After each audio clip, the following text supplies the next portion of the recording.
Welcome to Choice Classic Radio, where we bring to you the greatest old-time radio shows. Like us on Facebook, subscribe to us on YouTube, and thank you for donating at choiceclassicradio.com. Fed up with shoveling snow? Can't shake that cold of yours? Want to get away from it all? We offer you escape.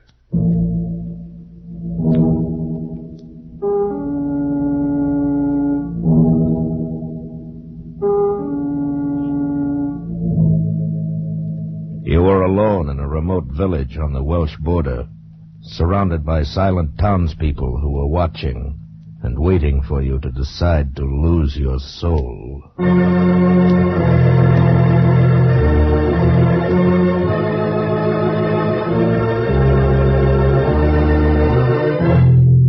Escape. Produced by William N. Robeson and carefully contrived to free you from the four walls of today for a half hour of high adventure.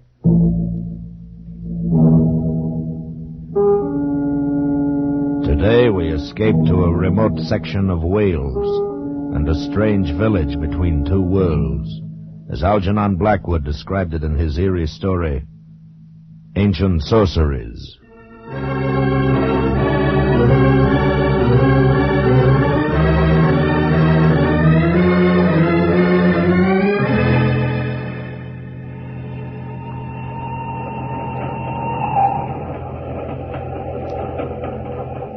I had spent a week's vacation in Wales and was returning to London by train when it all began. It was late afternoon. We'd left the Welsh mountains and crossed the border into western England, passing through a countryside which appeared singularly empty, deserted of life. Over the soft hills and the valleys between hung a faintly perceptible haze, giving to the whole landscape a feeling of enchantment and unreality. The train slowed at length to stop at a tiny wayside station. As it did so, a sudden thought occurred to me. Why not leave the crowded train with its irritating noises and spend the night in this peaceful spot, then take a slower and emptier train in the morning? On the impulse, I rose from my seat, and the man sitting opposite me said, Why, say, sir, we only stopped here for a minute or two. If you were thinking of walking about a bit. No, matter of fact, I'm getting off here. I thought you were going to London. I'll go on in the morning. I'm going to stay here for the night. I strongly advise you not to. I beg your pardon? This is the village of Malton. Malton? I've never heard of it. Few people have, outside. But if you place any value on your soul, you'll not spend the night here. What are you talking about? Why not? Because of the sleep. And because of the cats. That's all I can tell you. You're insane. I'll take my bag now, if you don't mind. You're making a terrible mistake. You may not even get the chance to regret it. Don't leave this train. I know what I'm talking about. Oh, what utter nonsense. Don't, I tell you. Goodbye.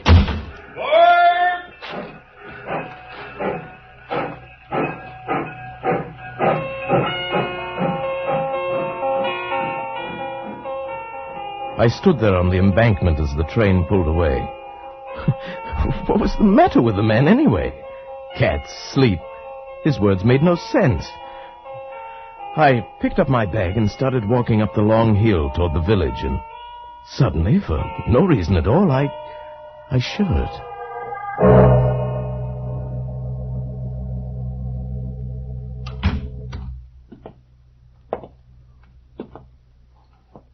Hello? Hello, is anyone here? Yes? Oh, I didn't see you at first. Is there something I can do for you, sir? Why, yes, I saw your sign outside the Inn of the Golden Bough. I should like to get a room. You're planning to stay here?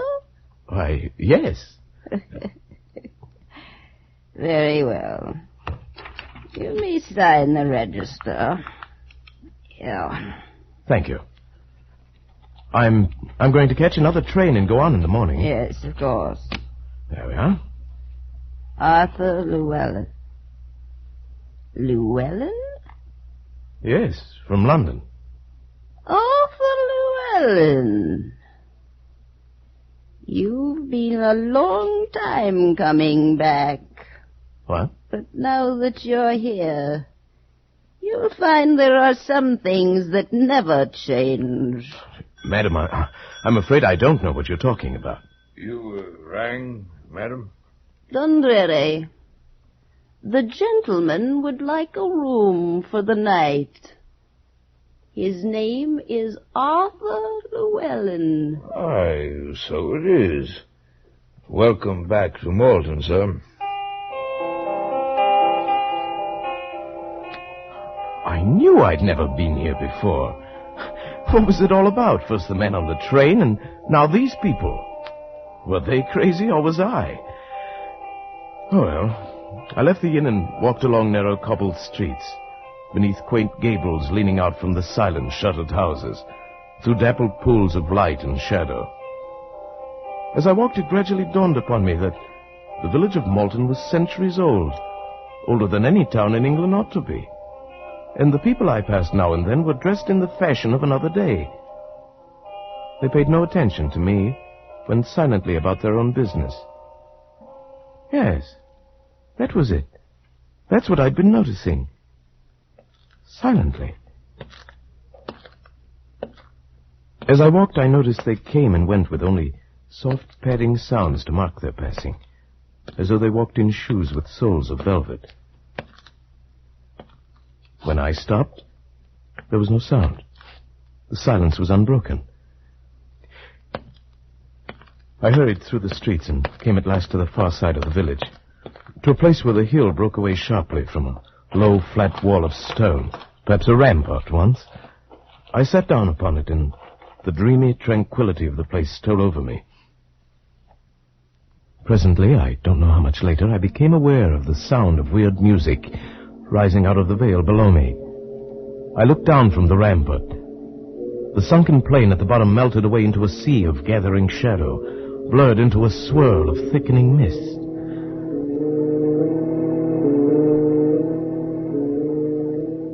I thought of dead trees swept by the night wind, of animals with half-human voices singing to a white moon, of the wailing of cats on the roof tiles at night, of unearthly creatures far off in the sky calling to one another in chorus. I felt my heart beat faster and faster, felt the vague stirrings of some urge inside of me trying to answer the awful call of that music. I fought against the feeling, fought against myself. And even as I did, I found I was staring down into that valley, peering desperately into the dark mist, trying to see I don't know what. And then suddenly,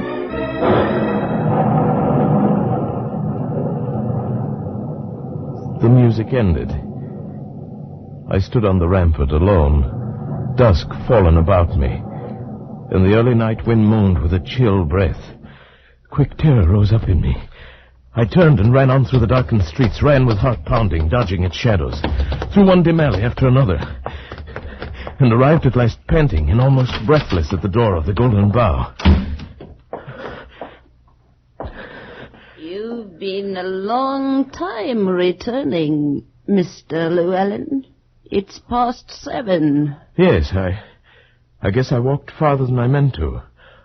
I didn't realize it was so late. You heard the music, didn't you? Yes. Yes, the strangest music I've ever heard. How did you know? Who plays it, anyway? Then you didn't remember it? No. Why should I? The thing was becoming irritating, this quiet insistence that I was someone else. I went into my lonely dinner and ate as quickly as possible. Then, taking the candle Dundreary gave me, I crossed the lobby, climbed the stairs behind the desk, and walked past silent doors down the long, empty hall that led to my room at the end. I was halfway to my door when suddenly the flame of my candle went out. I stood stock still in the pitch blackness, fumbling for a match. And at that moment I knew that someone or something was there with me in the darkness. I held my breath and listened. There was no sound, no movement.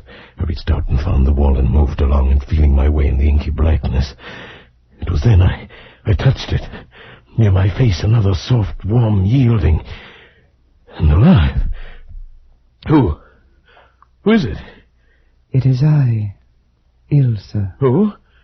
Ilse. Don't you remember me, Arthur? No. No.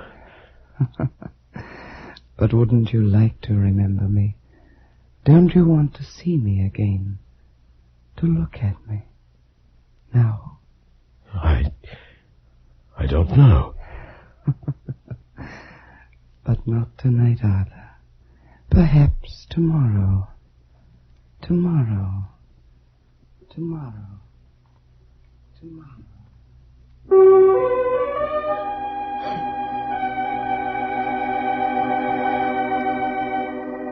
I stumbled blindly through the door of my room and shut it behind me. I lit the candle and flung myself across the bed. The room was small, with one shuttered window, and the light of the flame flickered on the walls and ceiling. I stared at the hand that had touched her out there in the dark hall. I lifted it to my face and smelled the barbaric scent that still clung to my fingers. It was evil and maddening. The candle sputtered and burned, and the melted minutes dripped away. Who was I? Who were these people? Who was Ilsa? I fell asleep finally, and dreamed of soft-moving creatures and the silence of life in a dim, muffled world devoid of all feeling but ecstasy. And I dreamed, too, of cats.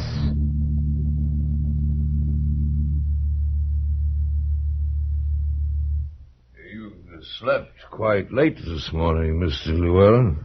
Morning, Dundreary. I felt as though I'd been drugged. The night air here in Malton is very conducive to sleep. I'd meant to catch the morning train to London. Now it's too late. What a terrible shame. Yes. Oh, by the way, Dundreary. Yes, Mr. Llewellyn? Do you... I mean, I was wondering if you'd know anyone by the name of Ilsa. Ilsa happens to be my daughter, Mr. Llewellyn. Oh, I didn't hear you come in. I hope you were able to sleep well, without unpleasant dreams. I guess so. I'm so happy to hear it. Perhaps then you may decide to stay with us for a long time. That's very kind of you.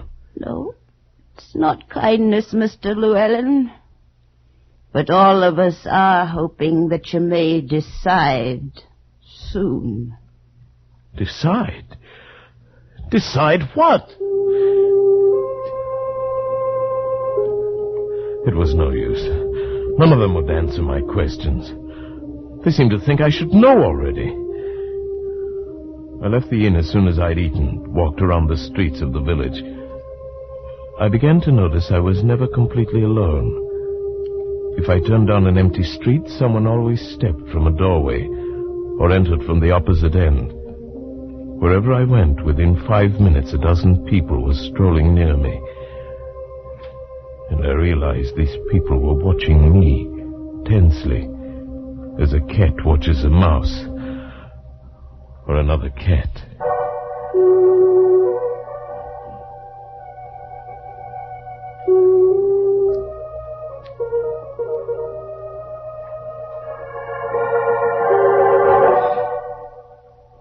Quite fortunate you came back early, Mr. Llewellyn. Your dinner this evening is a rather special one. Special? What do you mean by that? You are to have a guest. Oh, who? An old friend. She's coming now. The girl who came toward us across the room was lithe and slim. She moved with the sinuous grace of a young panther. It was lovely, exotic, and terrifyingly beautiful. May I present Mr. Arthur Llewellyn, Miss Ilsa? He's been with us for 2 days. Yes, I know. My mother told me. May I sit down, Mr. Llewellyn? Oh, yes, please do. Here, permit me. Thank you. You may serve us, Dundreary. Thank you, Miss Ilsa. Then, you're Ilsa? Yes. Don't you remember me, Arthur? From last night. It was you last night, wasn't it? Yes, and other nights. Can't you remember all the other nights? No. No. Then we shall have to try that much harder. It's been such a very long time. Please, Ilsa. What is it all of you talk about? I don't understand any of it. You will, Arthur. Unless you leave, of course. Weren't you planning to take a train to London in the morning? Yes. No. No, I've changed my mind. I'm glad you did. We'll try to make you happy here, my mother and I. And then perhaps you'll stay a long, long time. No. I must leave for sure in a day or two. Suppose we wait and see. And meanwhile, if there's anything you want, all you have to do is ask me. All right. Why don't you tell me about... Yes, Arthur? About what? No. No, I don't want to know. I don't want you to tell me.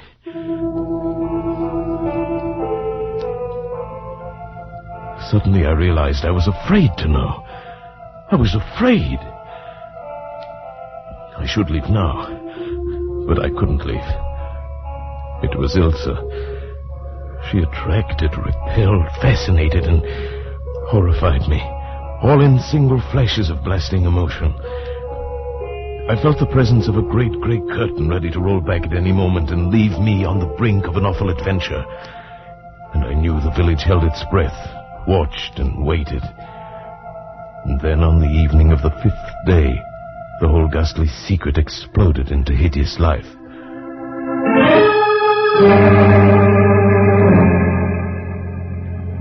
After dinner, Ilsa had asked me to walk with her. It was the first time I'd been outside the inn after dark. We walked through the village in the moonlight, saying very little, and came finally to the stone rampart above the sunken plain. We were quite alone. Look, Arthur. It's a full moon tonight. Do you know what that means? Yes. It means I can see more clearly how beautiful you are. Do you really believe that? Do you think I'm beautiful? Like a soft, sleek leopard in a warm jungle of shadows. But wait, I'll see you even better in a moment. Arthur, what are you doing? These dry leaves by the wall. They'll make an excellent bonfire. There. There, you see? No. No. What's wrong? The fire. No, Arthur, put it out. All right, Ilsa. Don't worry, it's all right. There.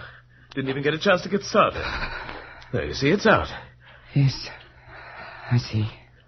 Why did it bother you so much? Don't you remember? Don't you remember the fire? No. What fire? No. Don't talk of it. Look at me instead. Look at me, Arthur. Yes, Ilsa? Arthur, do you love me? Yes.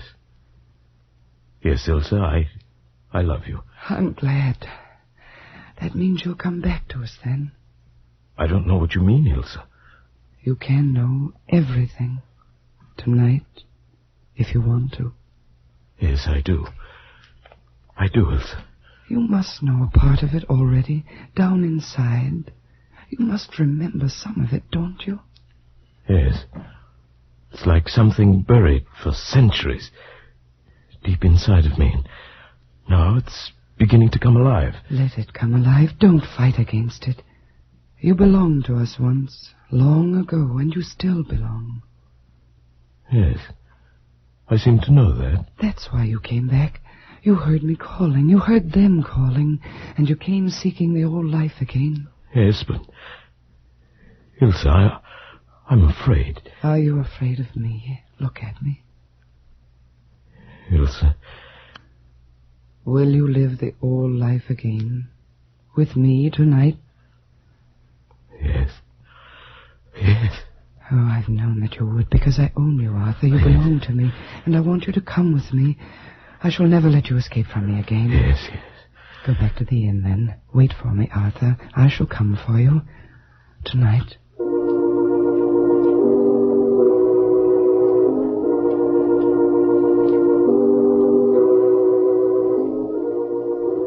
Back at the inn, I paced the floor of my room, the tense, uncontrollable excitement driving me along in a nervous frenzy. The dry crypt of the memory had broken open, and all the things I'd hidden away for centuries poured into my consciousness.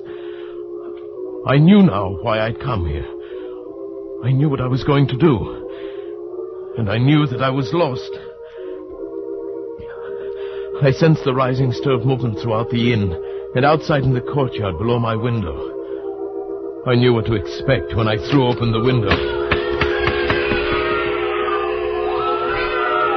From every window of the inn and from those of the houses about the court were leaping great monstrous beasts with soft dark fur and eyes that gleamed with eerie phosphorescence. Cats! Cats of human size.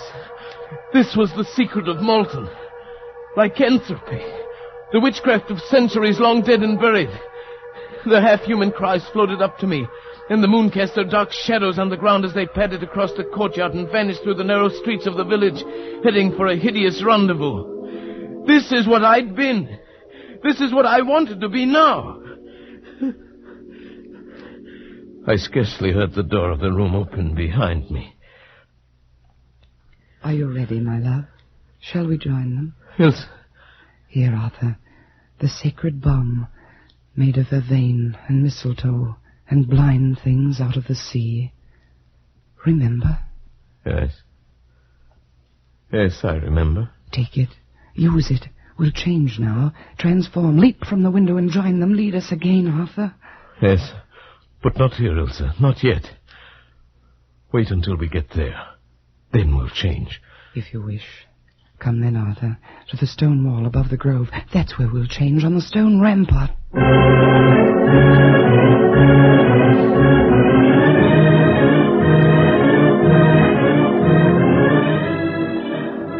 In the grove on the sunken plain beneath the wall, insane shadows writhed in the moonlight and postured in the luminous mist. 1,000 of the devil's own were dancing in an unearthly music born from the harmony of the black sacrifice, crying out in delirious abandon, calling to the thing that now lived inside of me and struggled screaming in my skull, trying to answer them back. I fought against them, fought against Ilsa, pleading and clinging with her soft arms about my neck. Now, Arthur, come with me now if you love me. I love you, but I can't do it. I can't do it, not again, Ilsa. Yes, my love, only an instant to change, and then we'll live forever. Is it living without a soul? Does it matter when I'm here? Oh. No, once before I escaped.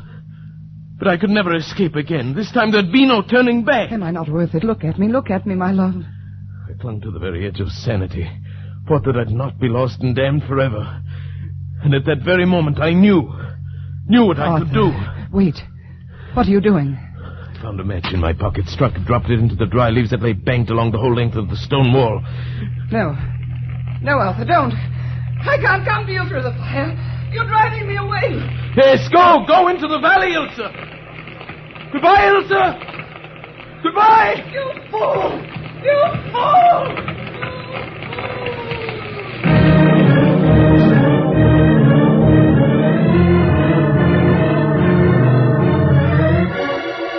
I turned from the wall of flame that for a few minutes would shut me off from the valley, ran through the moonlit streets, not back toward the inn of the Golden Bough, but down the long road that led away from that cursed village of Malton.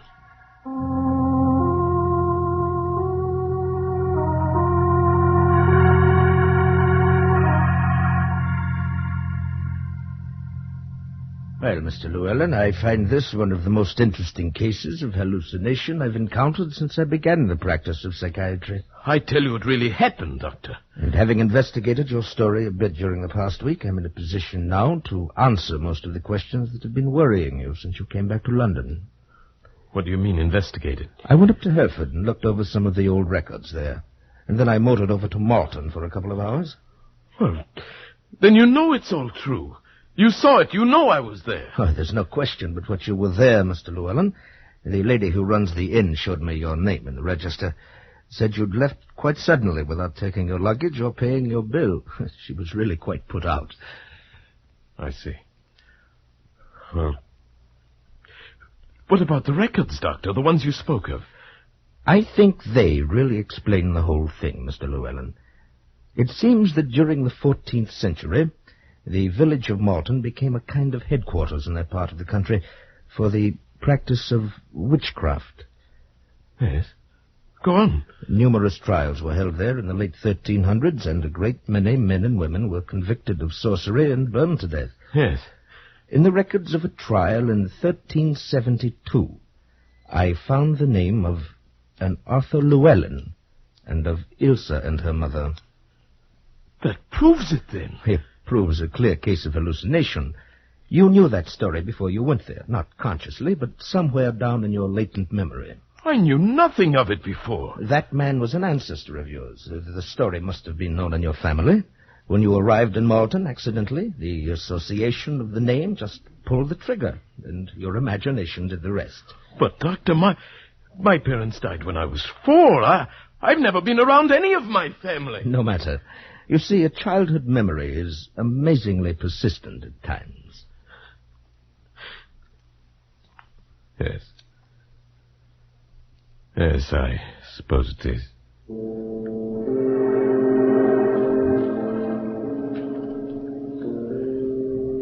I knew then what I had to do. The only thing I could do. There'd be no use in talking further with the doctor. He'd find some phrase of science to cover everything. He'd even try to explain away the mark I still carried across my shoulder, where Ilsa had thrown her arm about me in those last mad minutes on the rampart. A mark that was covered with a soft gray fur, like the fur of a cat.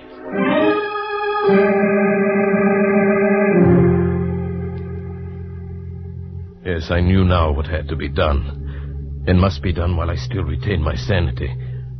One last act, final and irrevocable. An act that begins by walking into the railway station at Charing Cross.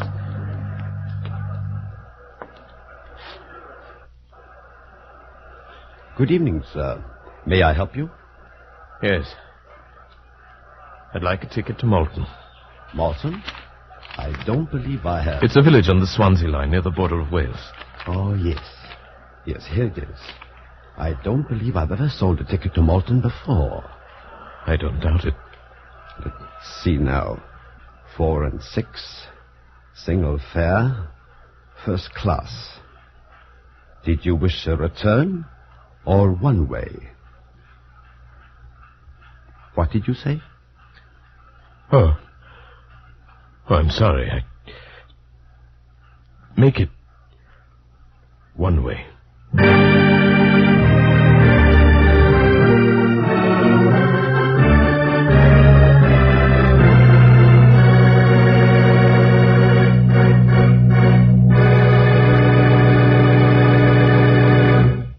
Escape.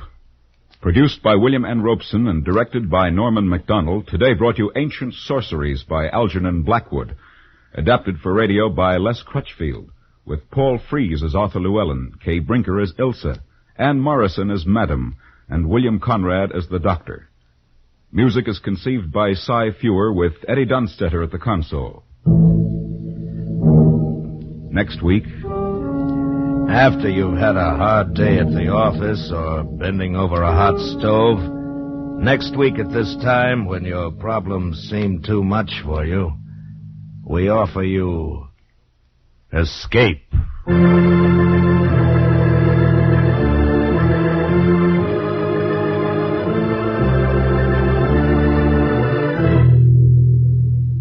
Next week, we bring you another exciting story of high adventure. Goodbye, then, until this same time next week, when once again we offer you Escape.